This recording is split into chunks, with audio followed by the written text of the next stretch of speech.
As we know, many American women are in the Persian Gulf, near to, if not yet, in the war, although one woman soldier may have been captured by the Iraqis. About 6% of the American troops over there are women. In Israel, 40% of the army are women. Nothing new in that, really. Women have always played a role in that country's wars. How big a role is that? How close to combat does the Israeli woman soldier go? Well, there are some misconceptions about that, and so we've asked NBC's Martin Fletcher to look into what Israel's women soldiers contribute to that nation's defense. The Merkava tank is Israel's best, manned by Israel's finest. Meet the gunner. You have to learn and you have to be good at what you're. So I'm good. I do it. A sergeant's a sergeant, whatever the gender or the army.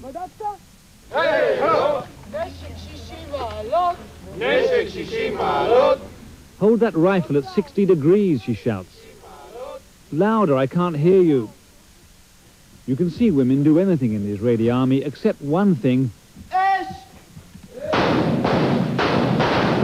Fight for real, no combat for women. The best women soldiers who choose the army as a career are training officers, not combat troops.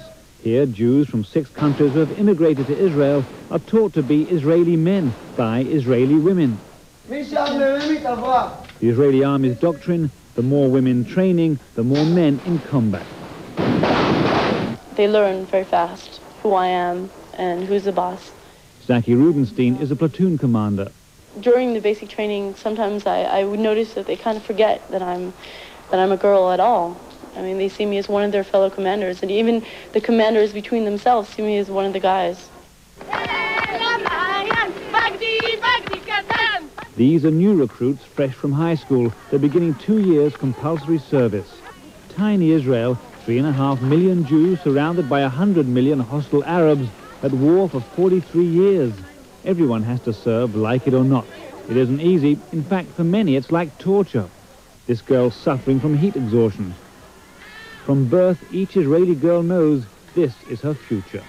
And I can speak for most of the girls in Israel. They want to go into the army, and it's a way of life here. There is no question, should I go to the army or shouldn't I? No one is doing a favor to the country. We are the country, and we're doing things for ourselves, and that is the way of life. I can use my Uzi. I can shoot with it. I can help. I can give first aid better. I can use my kit here. It's my gas mask and everything. I know what to do in case we have biological weapons or chemical. I don't know. I think I've learned a lot.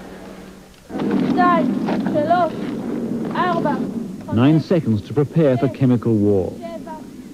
Yet, for all their training, all their determination, Israeli women are kept far from the battlefield, not because they don't make good fighters. 3 reasons, says the army. Religious groups wouldn't like it, there are enough men, and Israel's frightened what Arab armies would do to female prisoners of war. So, Israel, in its 5 wars, has never had a woman soldier killed or captured, and only a handful have been wounded.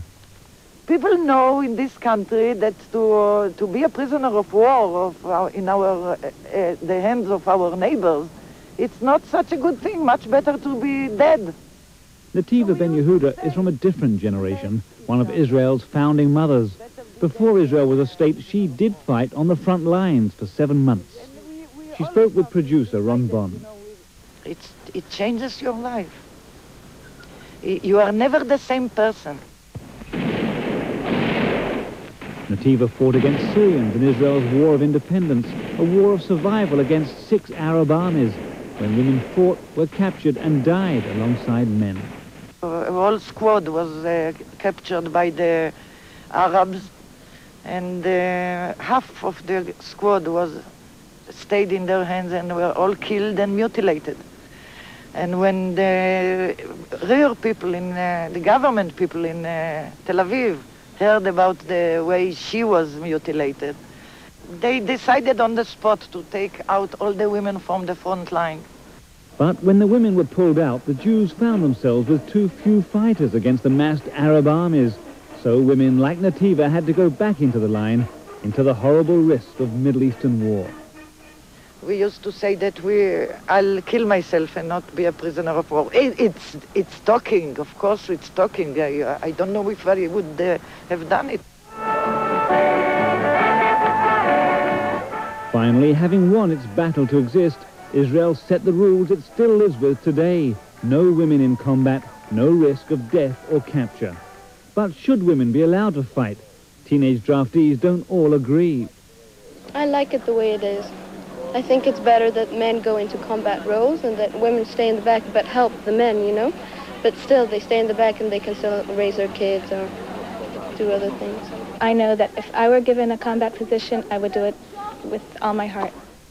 The last word on women in combat from one of the last women who fought and killed for Israel, Nativa Ben Yehuda. I always read about people who, before death, all their life passed through their mind, like a movie. And I'm telling you, it's also before you kill. There is a second, even less than a second, I think, that you see all the, I don't know, all the life of the person who is going to be killed by you. You see him differently. You see his life. You think about his home, his children, his wife. You see everything. For Sunday Today, this is Martin Fletcher, NBC News in Israel. The articulate testimony of many women who have lived under the stress of war or the threat of war for so many years there in Israel. Mary Alice. And when we return, we're going to be talking about stress and anxiety.